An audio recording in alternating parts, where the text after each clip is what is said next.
গর্ভবতী অবস্থায় এই 9 মাস মায়েদের উচিত বেশি বেশি কোরআন তেলাওয়াত করা, আল্লাহর জিকির আজগার করা, নামাজ না ছাড়া, হ্যাঁ, ভালো কিছু দেখা, ভালো কিছু শোনা, যত রকম হারাম এবং কবিরা গুনাহ আছে এগুলো থেকে দূরে থাকার চেষ্টা করা।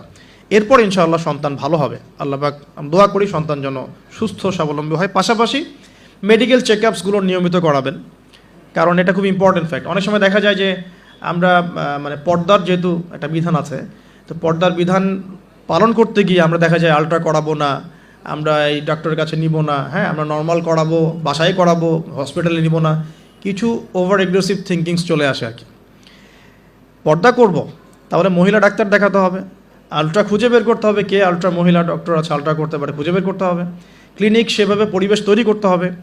এই জন্য আমি বলি, মানে আমার একটা স্বপ্ন আছে যে ঢাকা শহরে একটা ভালো ক্লিনিক আর হসপিটাল করা, যেখানে সব কিছু ইসলামিকভাবে চলবে ইনশাআল্লাহ। মানে এটা দরকার আছে। আপনারা যদি